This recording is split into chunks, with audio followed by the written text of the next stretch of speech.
Hi guys, welcome to another music chat. Today it's with guitarist, musician, and composer Billy Denk. Hey Billy, how's it going? Dino, how are you doing? Great to see you. Yeah, good to see you too. Finally, we're chatting after being Facebook friends for a bit here. Oh, absolutely. Yeah, sharing great stories over the internet and now Mhm. able to talk one-on-one. That's great. Yeah, so I'll tell everybody how I found you. I've been listening to Groove Salad, a San Francisco online radio station for like a very long time. I listen to Groove Salad all the time, but then for a little bit I went into a drone zone phase, and then I heard one of your tunes, and I can't remember what it was. But then I'm like, let's see if he's on Facebook, and yeah, I had people, and then I thought, okay, and then I saw that all this you were interacting with all this super metal and rock guitar stuff, which is totally different from the ambient stuff. But I'm like, okay, maybe he see if he'll be one. Maybe let's see if he wants to do one of these chats. So great, thanks for coming on. Yeah, absolutely. Yeah. It is really cool that you discovered me through Soma FM and Drone Zone. I've had a lot of ambient music played on their programs and their stations for a few years now. Mhm. And yeah, and it was funny because I saw that you are, a phenomenal guitar player after checking out a lot of the stuff you do. Thanks. And then we had a lot of the same guitar influences. So Yeah. yeah, throughout the years, we've had some good back and forths about players that we like. So yeah, it was really cool to be able to meet you that Mhm. way. Yeah, so let's dig in a little bit about your history as a musician, music lover, guitar player. So, how did music first come into your life? Yeah, good question. I think it was something almost innately of interest since I can remember.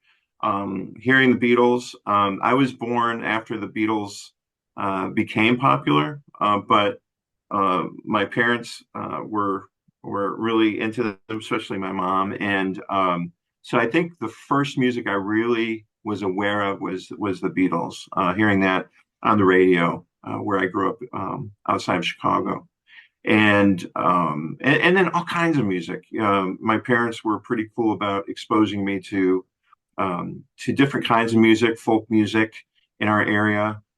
There's a local jazz legend on mandolin who was part of a folk group when I was a child and got to see him play. And once I Mhm. saw someone playing music live, then I was hooked. Yeah. And was in organized band playing clarinet, and then my mother brought me a guitar around the same time when I was 8 or 9 years old, and just started playing then. And then, how did you transition into the guitar? So yeah, so my mom went to a garage sale, saw a little acoustic guitar. I think she was interested in learning, but Mhm. knew I loved music too. And I had been asking for a banjo after hearing some folk music and bluegrass music live. And I don't think she wanted to hear the banjo around the house. So Yeah. she picked up this, it was a really cheap Harmony beginner's guitar with really high action, very hard to play. Mhm. And I'm handed naturally. So I played it strung right-handed, but played it left-handed, and like learned a heart song, "Smoke on the Water." Mhm. Right away. I could figure out the notes, and I was 9 years old when I got that guitar.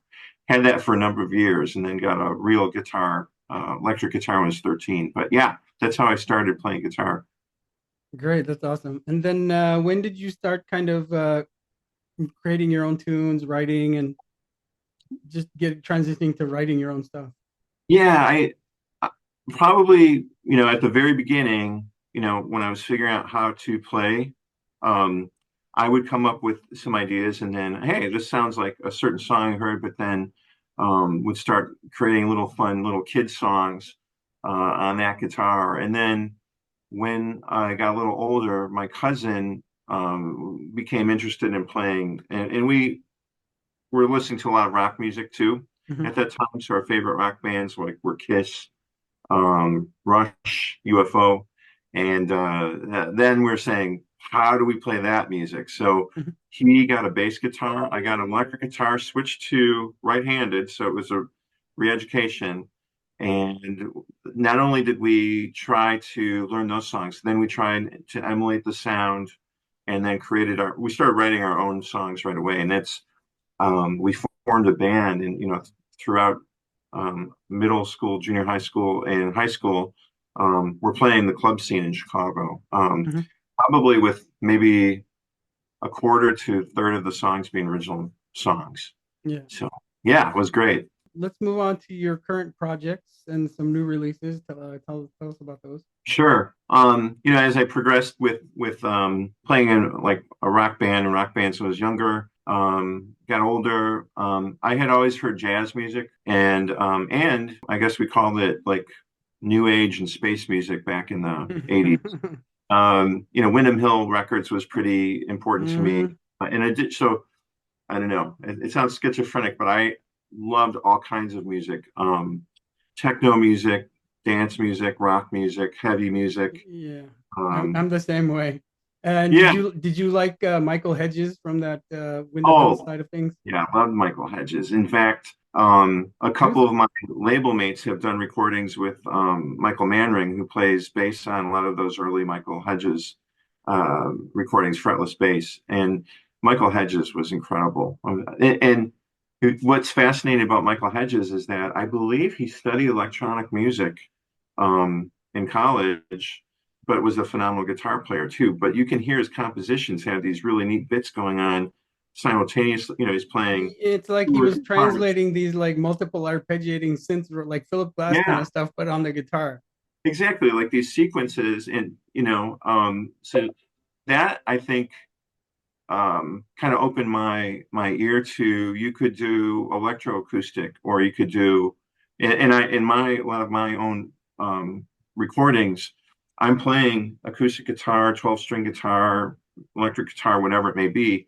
I've been calling it incognito guitar because I may take it and then splice it and reconstitute it or add certain effects so that it really has a nice wash or whatever, or it adds textures. It's not just focus on guitar parts. Yes, yes. So yeah, that I think it's a good observation on your part. Michael Hedges was an important, influence from that Windham Hill scene.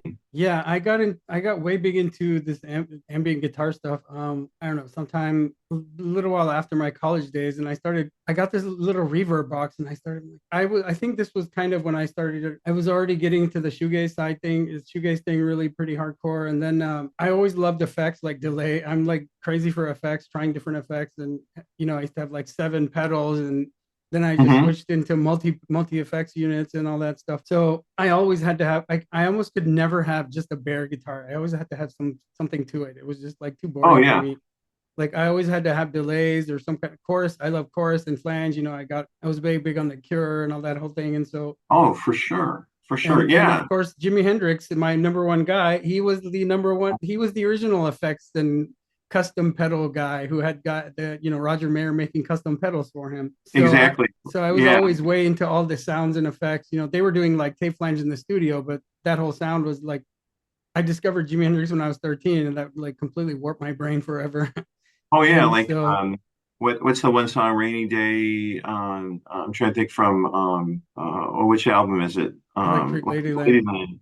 The just the sounds on the guitar create this atmosphere and yeah, it was amazing for that time that he could dream up those songs. And I know like working with probably Eddie Kramer or whoever the engineer was could help him explore there. And the Mhm. Beatles have done some really cool experiments, but the way he took the guitar and created that, I can see that influence on you. And I was thinking too, like some of the sounds that you've created that I've heard, like David Gilmour has to have some impact in some way Oh yeah, too. for sure. I'm a huge Flex. Pink Floyd fan. Yeah. Yeah, it's interesting to me. A lot of the Strat players are really creative, taking the Strat. My first electric guitar was a Strat copy, a Honer, and it Mhm. was a cool guitar. Then I got into I got a Les Paul, and then you get super Strats and stuff like that from playing metal and in the '80s.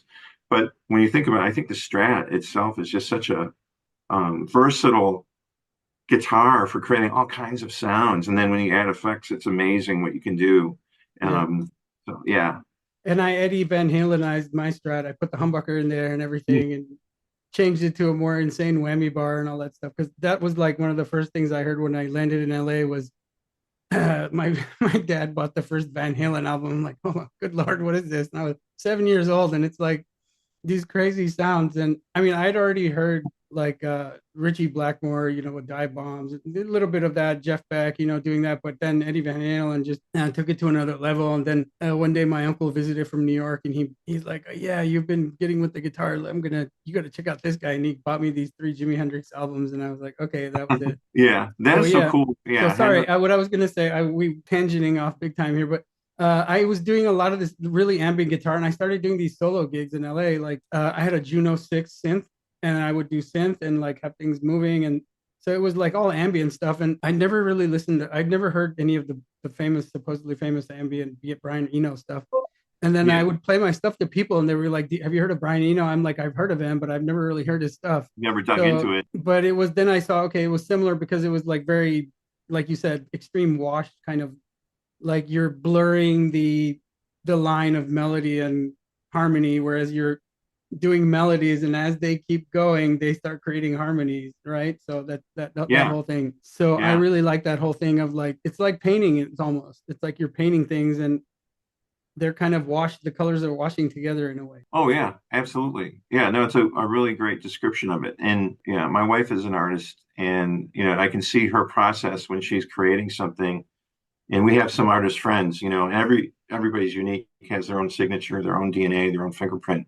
And same with music. But I mean, from that perspective, that kind of music especially, you can see how, like you said, it blurs the lines and creates some, it can be melodic, and then yeah, but then melodies overlap, and then it creates some harmonic interest, and then maybe the chords or as it progresses, it can change the mood just based upon how the notes keep layering and Mhm. changing. So that's really cool. I was thinking like Robert Fripp did a lot of, and he collaborated with Dino as well Mhm. in the 70s. Um, I've heard some take of those things, but it was a long time ago. Oh yeah, and he was calling it Frippertronics, and then I think he had another term for how he would layer this stuff. Just taking tape machines, two tape machines at that time, and Mhm. now you can do it electronically, but or on the computer, and then just feeding one series of notes, and then they slowly decay, and then it creates this really cool atmosphere. So, in fact, I've got some of the delays on I've got for live performance, I have a quad cortex, neural DSP quad cortex I use. Got some good delays in there, and then on my computer I use some plugins, Valhalla Mm. plugins. Got some cool settings like that. So it's for Did you me. say I love. Did you say Valhalla? Yeah, yeah. Yeah, okay, yeah, I have some of those also. I like that delay. What the hell is that thing? It's got like a time thing on it, like past, present, future. I like I put it on future. Future is a good one. And Yeah. then on the reverb that I have, the vintage reverb I have from them, I'll put it sometimes in the past. It's like this cool 70s kind of.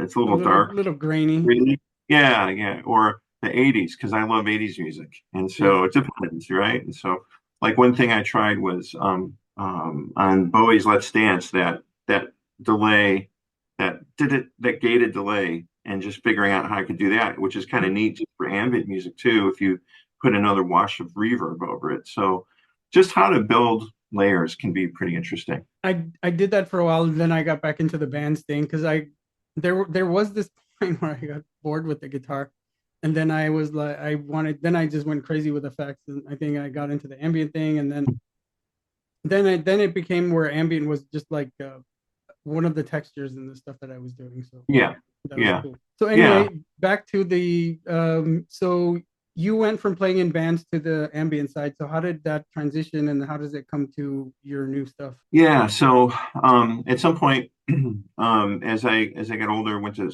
college. I stopped playing in rock bands for a while. Got back into it a little bit later, just playing in cover bands, and then I was still writing music of my own. In fact, I think still have some pieces on cassette tape where I have a Juno 60. I still have it. I bought about Yeah. over 30 years ago. Great, I got a great price for it because digital synths were the rage and Hmm. analog synths were no longer very expensive. But I was able to pick up one of those and then start creating some loops because I was listening to a radio program out of San Francisco, Hearts of Space, and just really enjoying that music. They had guys like Kevin Braheny, Steve Roach, Robert Rich, a lot of guys that I still listen to and find inspiration from. Hmm. Created my own tapes, so that was always kind of in the back of my mind. And then in parallel, from my childhood, had heard jazz music, bossa nova music, and was like, I really want to now play that kind of guitar. So Hmm. especially bossa nova guitar. So then I got into jazz music more.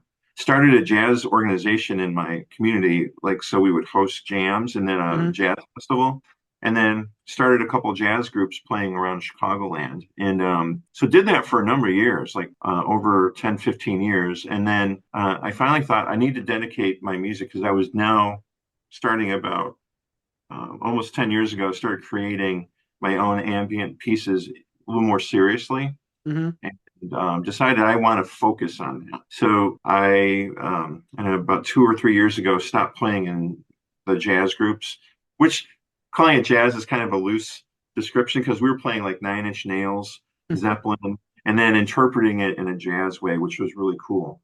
Kind of like our generation's popular music, making it jazzy, right? Hmm. So then just start creating, full bore, creating my own, trying to create my own sound with ambient music, incorporating guitar, where the song needed it or for inspiration, and then going from there. So that's where I'm at today.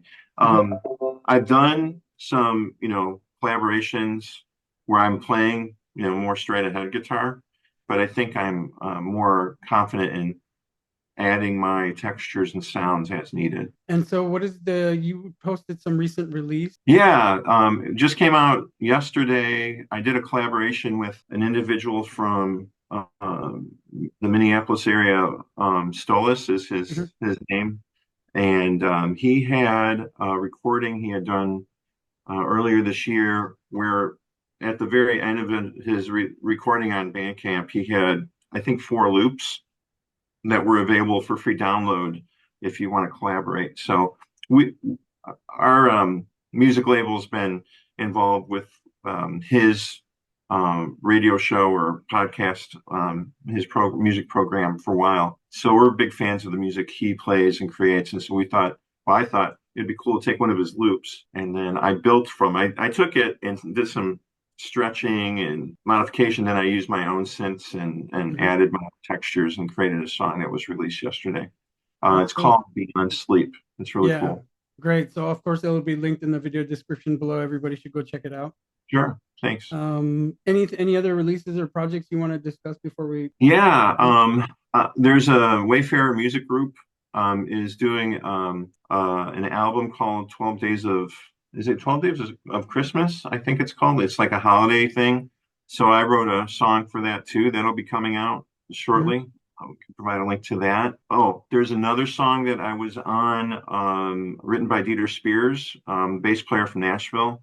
Um, it's I forgot the exact title, as the Marmot Stance or something like that. It's been on the radio program Echoes, which is a pretty big, a huge program nationwide and worldwide, Mhm. distributed by Public Radio. I think it's Public Radio International or one of those organizations. So, Mhm. so a lot of collaborations going on. That's a great part about the music label that I'm involved with. We contribute to each other's projects, and I'm doing a lot of synth-based stuff for my own music, but Mhm. then I guess they'll call me in to be the guitar hotshot if they need some cool guitar stuff too, which So is you're fun. like the resident studio guitarist, I guess. Yeah, I love it. Yeah, it's great to be in that role, and I really enjoy contributing, coming up with parts Yeah, for. and you get to keep doing all the different types of creative stuff all the time. Oh yeah, entirely. Yeah, so there's a lot of stuff going on.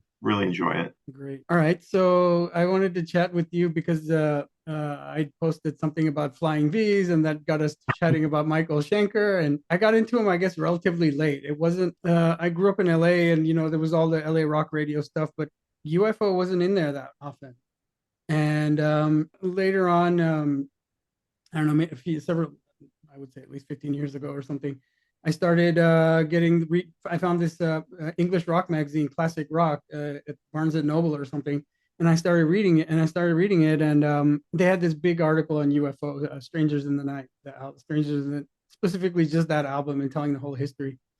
And I was just like, it was just so interesting. I'm like, okay. And I went and bought bought the CD. I was like, oh, why haven't I been listening to him all this time? Because I'd always heard all these guitar players that I listened to talk about him, like I don't know, like Kirk Hammett would talk about him a lot, Okay, for sure. Yeah. and some other people. And so I got into him, and then I found out about this fixed wah thing that he does.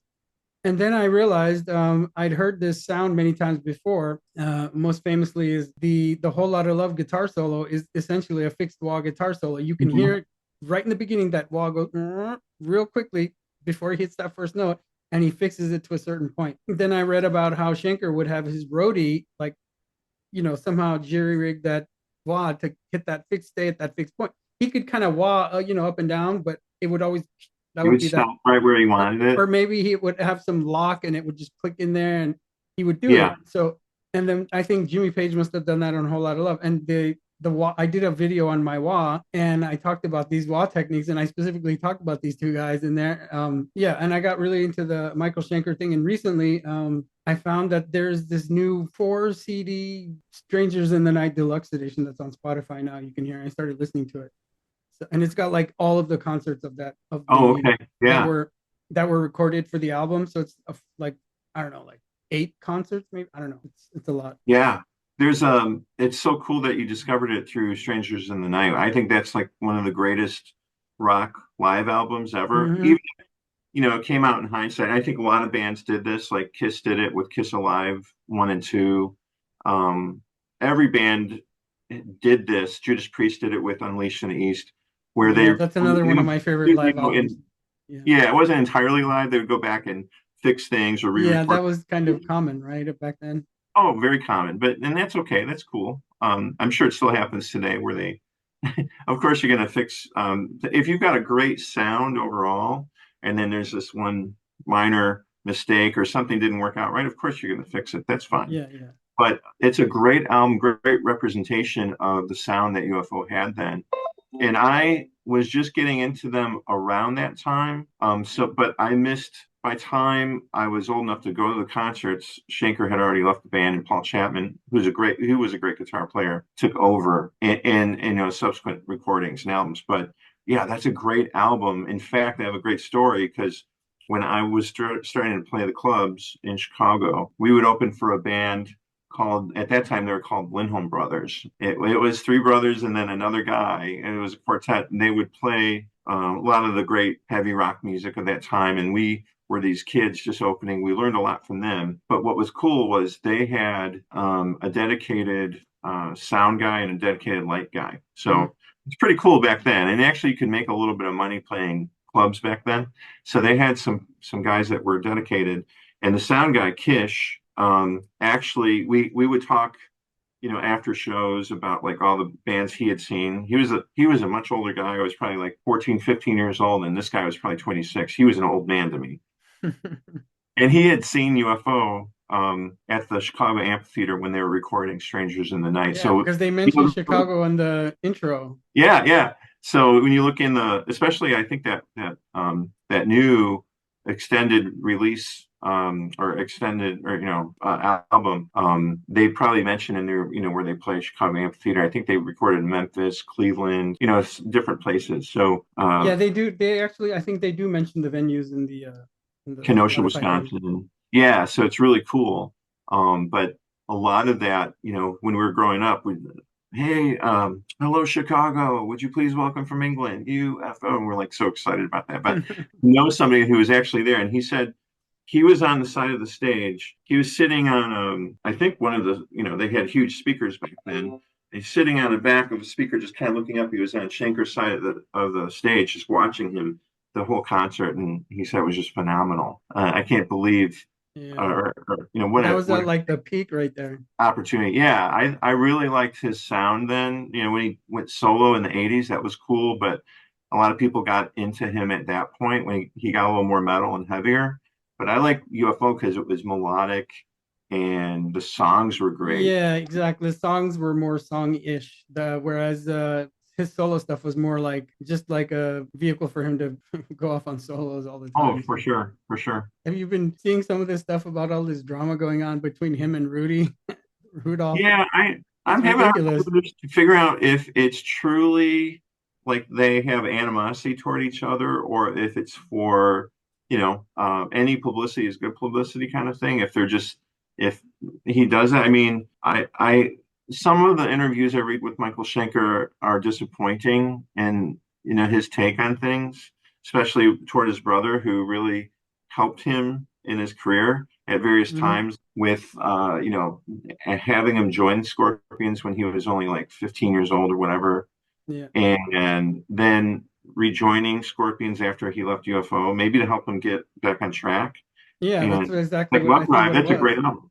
So if his brother stole some of his ideas, or I mean, He how said can you not? it was some big misunderstanding, and Rudolph has said like I don't have any issues with him. I don't know why he doesn't call me and or Yeah, something. And he said that it was a misunderstanding over some royalties that it was that they were given to taken away from Michael because uh, the label or the manager and it wasn't Rudy or I don't know, but whatever. I just hope they can get back together because I've seen some more recent like stuff on YouTube of him joining the Scorpions on stage for stuff or oh, and it's great. not too far away. I mean, only in the last 7 or 8 years there was some. Yeah, yeah. I saw one video where, yeah, he joined.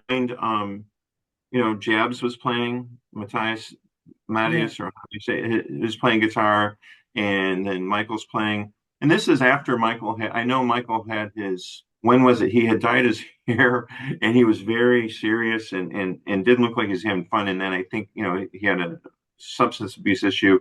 And then once he got past that, he seemed like he's enjoying himself on stage and could Mhm. join, Rudy and the Scorpions too. And so hopefully they've put that all behind them. Yeah, I hope they resolve everything and get back. So anyway, so I also noticed that you had recently gone to the Pink Crimson Beach show, and I was of course okay. Obviously, I was on big on Van Halen, and then Steve Vai was in David Lee Roth's band, and then I got into his solo stuff, Passion and Warfare, and all that stuff quite a bit, and Flexible, and also it was interesting because my dad and my uncle were big Frank Zappa fans, so Oh, I heard yeah. some of that early Frank Zappa stuff, and then later I got some of the stuff with Steve Vai on it, so it was interesting. So anyway, how did you get into Prague and Steve Vai and stuff like that? Yeah, Steve Vai, through David Lee Roth, Mhm. Van Halen too, as well. So um, when Eat 'Em and Smile came out, and like, who's this guitar player? I may have actually heard about him because he replaced Yngwie Malmsteen in Alcatraz, so I knew about him, but hadn't really listened to him. And I think he joined. I can't remember if he joined before that movie Crossroads, where he plays guitar in that one. But I think through David Lee Roth and seeing him on MTV, definitely got into him. I'm like, this guy is a fantastic guitar player, and really different than Eddie Van Halen. Of course, they're two separate Mhm. styles. But what I liked about Steve Vai's playing was the humor in his playing and Yeah. just how he could make any sound he could imagine. So that was really cool. Tender Surrender is probably one of my favorite songs. Mhm. And, it's to me, it's an homage to Jimi Hendrix and Stevie Ray Vaughan and maybe even Prince. Mhm. It's but it's totally Steve Vai. It's got all of his, signature licks and style and humor, even in that one. So yeah, that's how I got into Steve Vai. And then, I mean, I was never a big Frank Zappa fan. I mean, I think I respected and liked certain things about his music. And it probably got more into it later because of Yeah. jazz music and like, Hot Rats and some of the recordings he did. But, and I remember the stuff he did when Steve Vai was in the band, because I think the band got a little heavier in some ways because Steve Vai was playing guitar, just his style. and Frank had a great sound as well playing. And right before Steve Vai joined, Adrian Belew was in that band too. So didn't play so much guitar as he was more of a singer in that band. Did some guitar stuff, but so it was kind of neat, several years later, 40 years later, going to see Steve Vai and Adrian Belew, and then Danny Carey from Tool, who's Good incredible. Lord. I saw him. I saw Danny Carey play with his band Volto. Do you know this band? No. It's like some band of his, and I literally sat right next to his drum set watching him. And this was like he's like this is like super shreddy, fusiony, Yeah. crazy, wild fusion music, and it's called Yeah. Volto, and I saw him at I'll have to look that up. I don't Yeah. remember where it was. I mean, because Tool, nobody sounds like Tool, and he's just such a great drummer, and he's got a jazz background, and just things he comes up with, and then there are other connections too, which like their lead guitar player and Tom Morello grew up together in Libertyville, which is just down the road. My mother and father got married in Libertyville, Illinois. Yeah. And these guys, they're a little older than me, but They were like college roommates or buddies or something. yeah, and then they go on to create these phenomenal styling. Two monster bands in LA. Yeah. And it's weird. They both went from the Midwest to LA and then bang. Right. And then Adrian Belew, who, he got discovered by Zappa, and then poached by Bowie. He played with Bowie, and then he joined Talking Heads for a while. Mm-hmm. Great. And then he had done some, I think he had opened for Fripp's band League of Gentlemen between, iterations of King Crimson. And then Fripp asked him to join King Crimson. After he was in King Crimson, he moved to Champaign, Illinois, because I think he's from Kentucky originally. He lived in Champaign, and I think this is the order of it. Then he lived in Lake Geneva, which is just down the road from us, in a small town called Williams Bay. Used to go to a fish fry right up the road, like 15 minutes from our house. And so I made a joke with him when I saw him the other day. We did we got to meet the band, and he laughed. He's like, I would have kissed you if you brought us some fish fry, from Crandall's of all places. So to me, it's like all these people I'm finally getting to meet, like they're all interconnected in some way, just musically phenomenal people. And then I have to say, Tony Levin, the bass player and stick player he worked with Steve Gadd, Paul Simon, Peter Gabriel, and he's done some great recordings himself, and just such a great musician, but such a nice person. So it was a treat to see these musicians play King Crimson music from the 80s. It was just phenomenal how great they were. And Steve Vai, man, he did a really great job. I think Robert Fripp's parts are really challenging. Of course they are. And he has such a unique style of picking. But Steve Vai, it was his personality, and it fit the music fine. Like where maybe some complex arpeggios that Robert Fripp would play, Steve was playing, he was doing hammer-ons, or he was doing different ways of approaching it in some instances. But it sounded great, and it fit his personality. And then like on some songs like Sheltering Sky, where there's just this great, jam, it was his style. I mean, I guess my point is it fit the way we expected. And I think Adrian Belew, you have to give him credit. He's really kind of leading this thing, even though it's a collective of these musicians, giving everybody, room to express themselves in the way they should. Yeah. So it was really fun. Because I watched the Rick Beato interviews with all of them describing the thing, because and then he also did one with Tony Levin just separately, and so I got to learn a little bit about these guys, because I wasn't really big on the prog rock thing. I mean, yes, a little bit on this and stuff, but I never like went deep into it. Sure. And just when I would hear and watch Robert, it was just too like the odd time and odd movement, and like all those the odd time subdivisions of notes within, like doing like 7, 5, 3, 4. That stuff was just too much for me. I was like, okay, this hurts my brain. Yeah. But I could see, like, it clearly makes sense. Like Steve Vai was the only person who could be doing that particular thing, that he had the experience with lots of crazy, wild, weird notes and stuff from the Zappa time and his own stuff. Yeah. Yeah. He's really well schooled, and having transcribed for Zappa, he would be familiar with on time signatures, or just interesting ways of composition, and how how pieces are put together. Yeah. So yeah, I think he was the perfect fit for it. Yeah, it was really it was a cool show to see. I was really excited.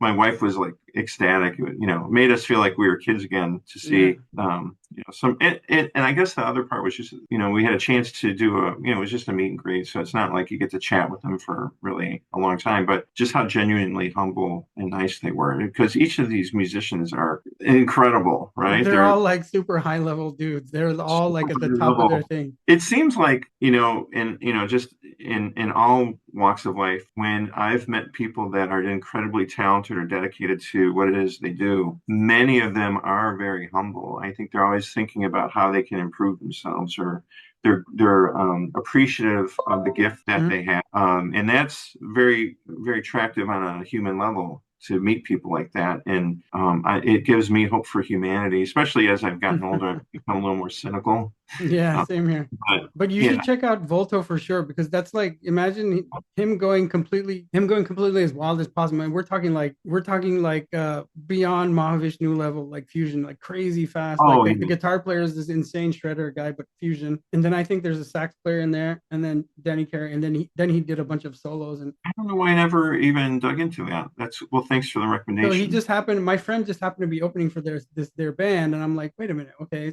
And I got the like, I'm like, wow, because in a big Tool concert, there's no way you could sit this close to him. It was just like a smaller club, like a well-known rock club, but it was smaller, and you could sit, literally be like a few feet away from him the whole time. And Yeah. and then and I sat on these benches on his left side, and then while he was doing the drum solos, I watched all of him like going, covering going all from left to right and all this. I was like, holy crap. Amazing.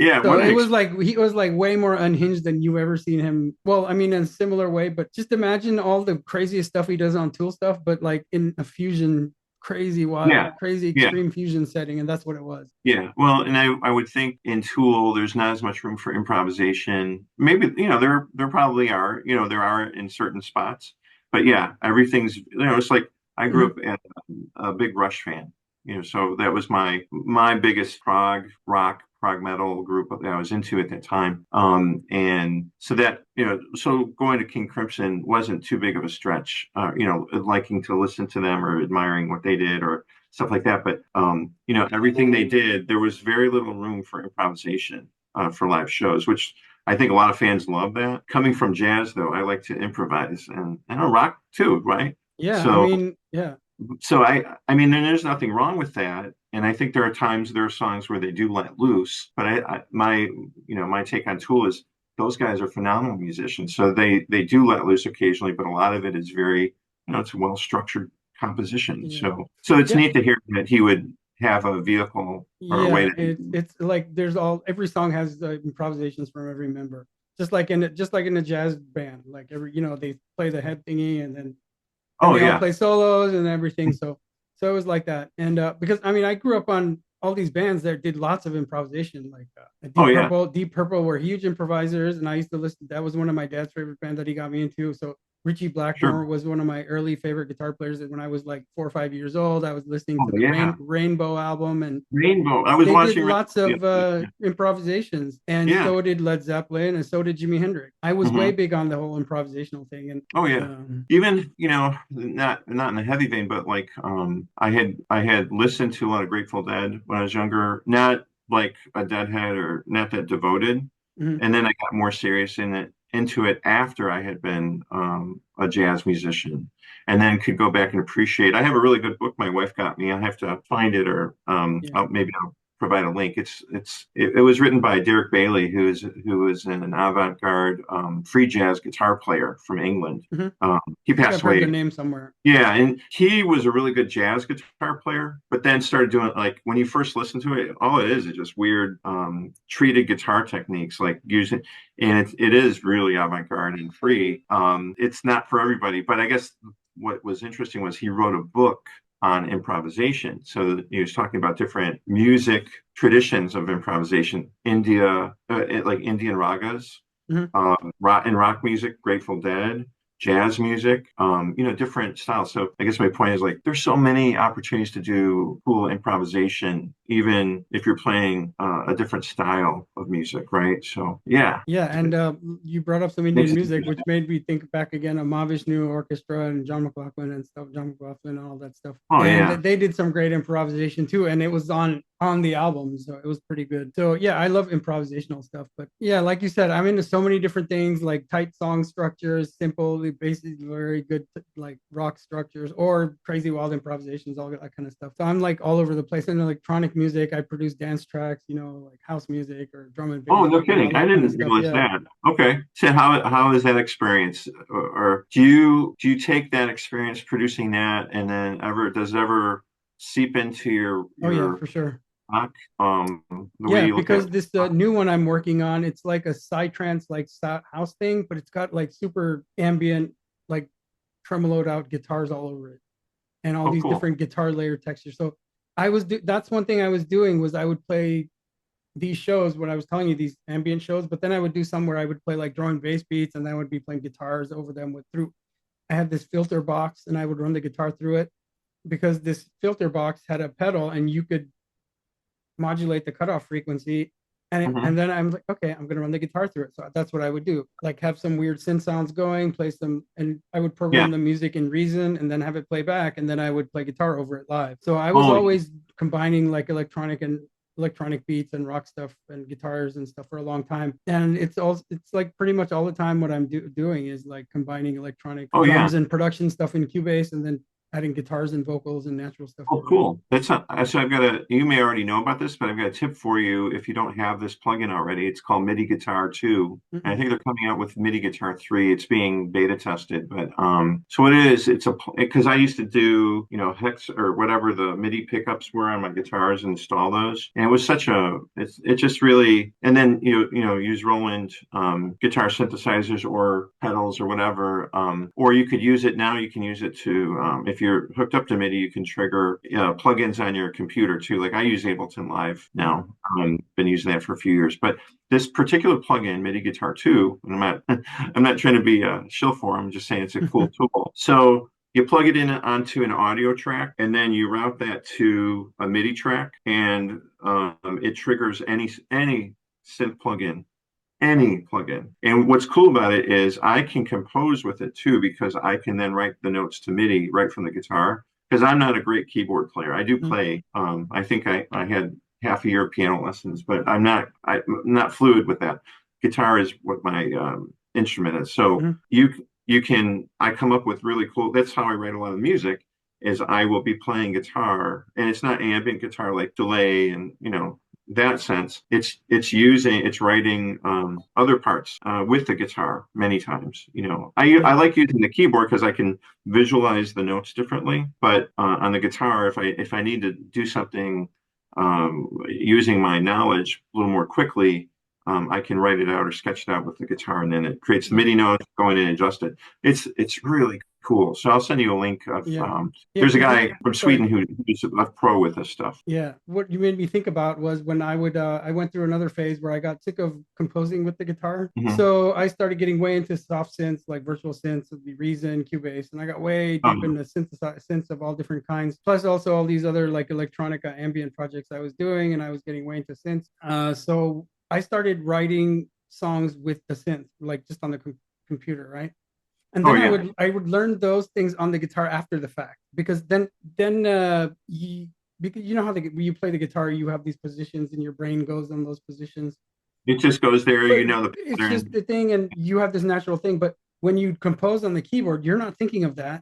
You're just composing like the melodic thing that you want to hear, Thinking of the and music. then you come up with these guitar parts, and you see like, wow, this is totally different guitar thing than I've ever played. Yet it came Mhm. out from this synth part that I Oh yeah. composed. So I used to get into that, and I used to also like to layer guitars and synths together, and Hmm. layer multiple synths together. So I got way deep into the DAW thing as well with virtual instruments. One time there is this thing, and I think in Cubase, and I think probably Ableton has it too, where you can record a guitar and then something which analyzes it and turns your audio into a MIDI. So you Yeah. can play the guitar, record it, and then it'll something generate a MIDI track from your guitar. And then you Yeah. can take that and map it to other synths So you play the Yeah, guitar and do that. yeah, it's amazing. So like with like I was just writing a song the other day where, and it was probably inspired because I saw Crimson, right? So I Hmm. was just, you won't be able to hear it, but like I've got an open B string. I'm starting on E, and then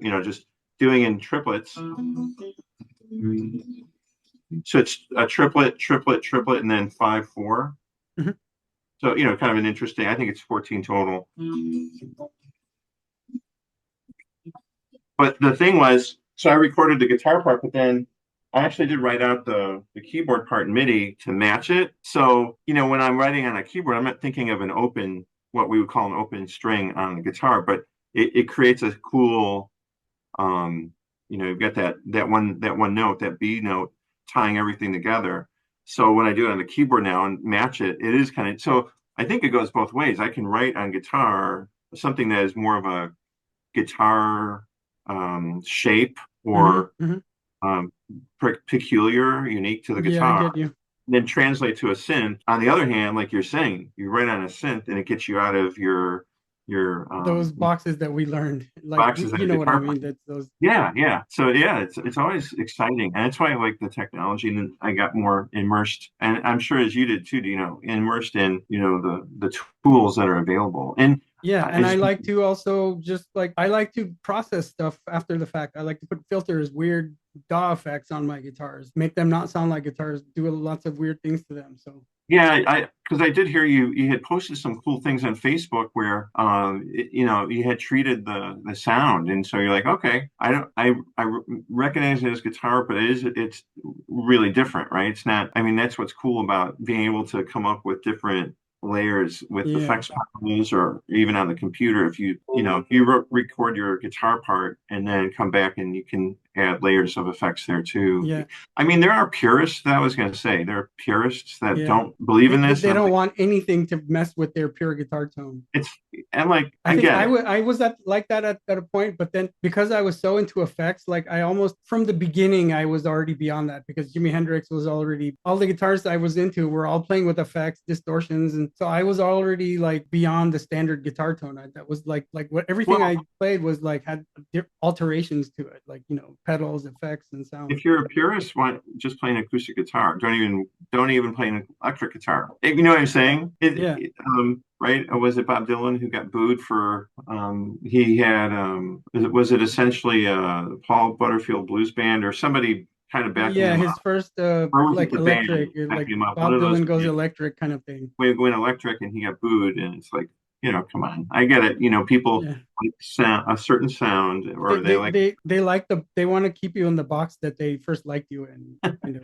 but and then the other, along those lines, there's so much great music coming out. I mean, the issue is that there's so much, it's hard to keep up and discover, you're always discovering new music. But when I hear people from my generation or even older generation say there's no good new music, I'm like, you've got to just open your ears. There's You kids are just gotta creating. kind of dig. You gotta dig a little deeper nowadays to find it. It's because yeah, you don't have the delivery system like you used to. You don't have major labels that can then push a certain group or to help a group develop like they used to, and then you hear it on the radio because you have so many choices. It's like it was like this kind of very narrow way of receiving the music, and now it's been really democratized, and Hmm. it's available all across so many platforms, and there's so many, and it's easy to create music, easier than ever to record your own music, and that's great. It's just yeah, I would say that's the you best have to part. dig Yeah. deep. You have to dig deep. But there's a band. I don't know how you would classify them. It's called Papadozio, and I don't listen to them intently all the time, but they create really creative synth-driven computer using Ableton. But they're great musicians in their own right on keyboards. They've got a cool guitar player. The compositions are a little, involved, but it's almost like a jam band meets electronic band. So it's really neat. So that's just one example where Yeah. some younger people So are there's tons creating. of great stuff going on, but it's just saturated so much with a bunch of crap that like you just have to wade through a little deeper through stuff. So Oh, for sure. so Yeah. yeah, I wanted to ask you about something that I found. I did a recent video about some of this Van Halen stuff because for all this time they were talking about some tribute tour, and then Alex Van Halen was like nobody knew where he was for like 2 years. He was just disappeared for a few years. Oh yeah. And then he just came out to announce his book, and he started talking about they were going to do they were going to do a tribute tour where they wanted to bring Michael Anthony back, David Lee Roth, and they were going to have Joe Satriani, and they were going to tour. So basically, what happened was Alex Van Halen said he brought it up to Roth, who they were actually the first buddies. They were always buddies throughout this whole thing, and he said he told him that during each show. Okay, this is an Eddie Van Halen tribute tour and show, right? So he said he said that he told Roth that he talked to Brian May how Queen does it. How do they do tributes to Freddie Mercury? He said, well, they just, show footage, like they do a little stop in the middle of the show and they show some footage and stuff, which is really cool.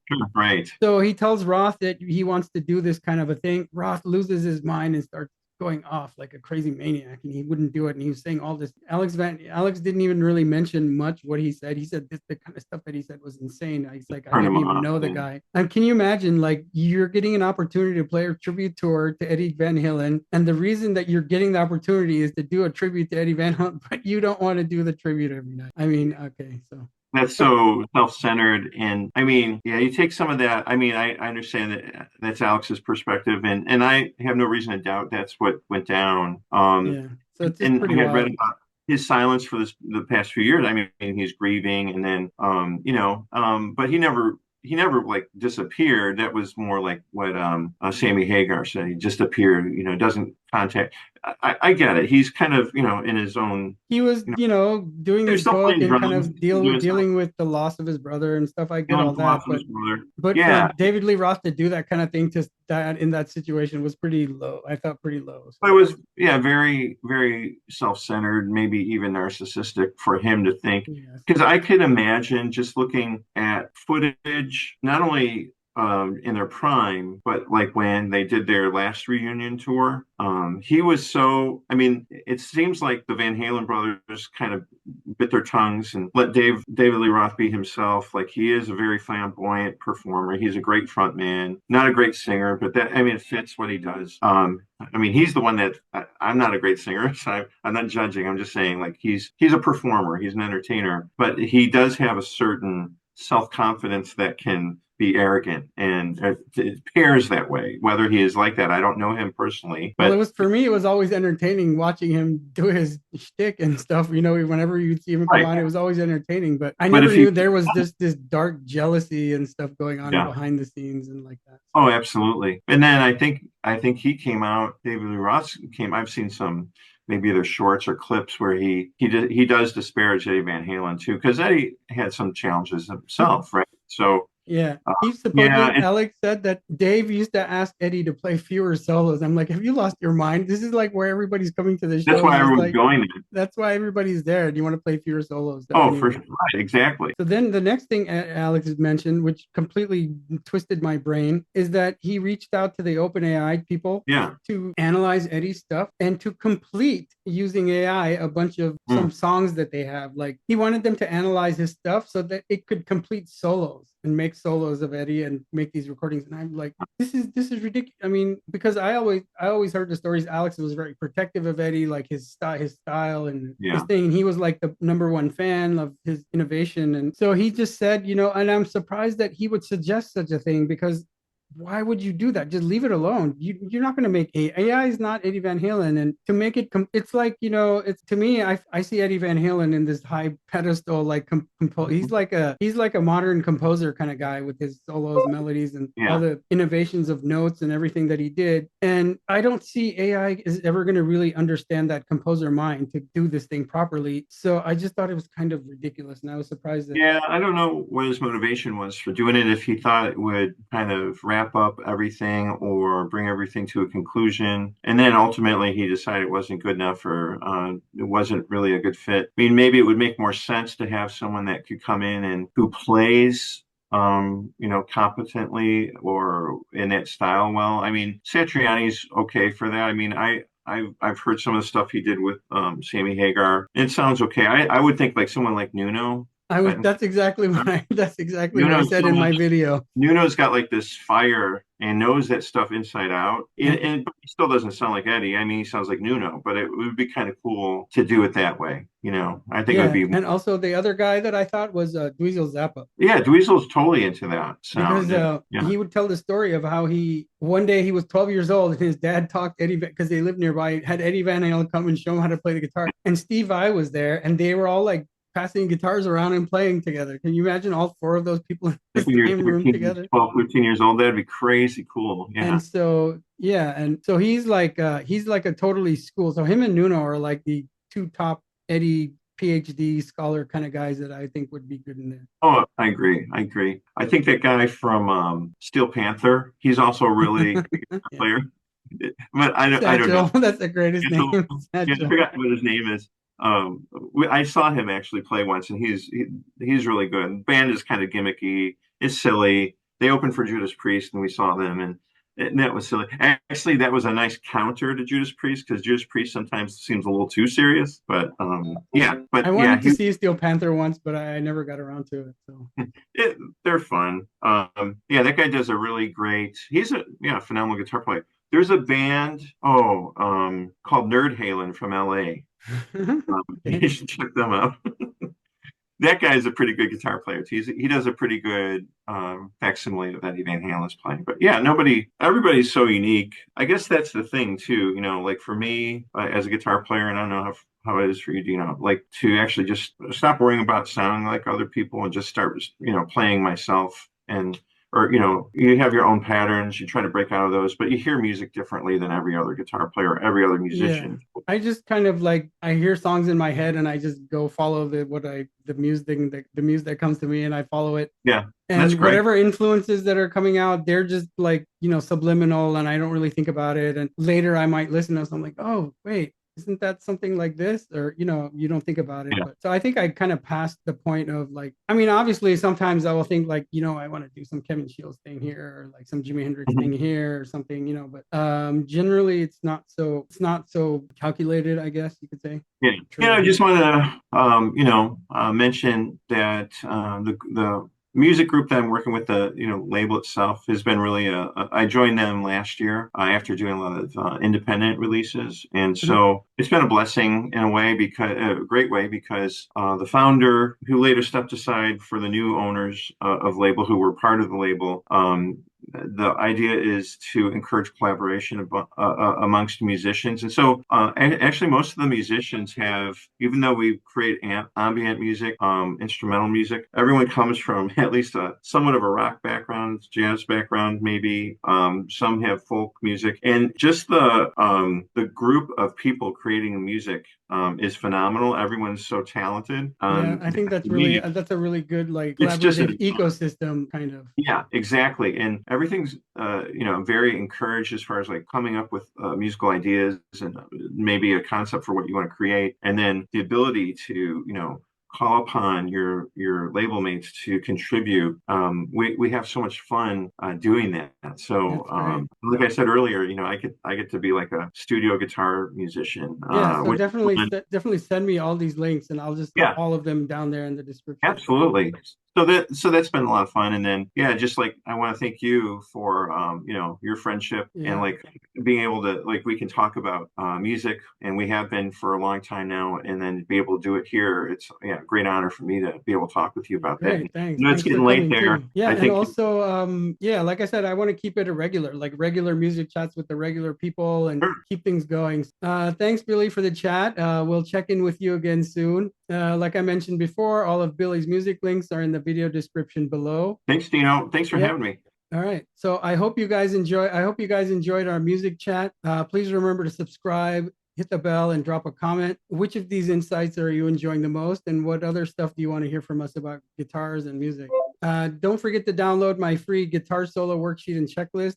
It'll help you craft guitar solos more effectively and creatively. Just click the link in the video description below and sign up to get your free copy today. Thanks everyone for watching. I hope this helps you immensely. Have an awesome creative day.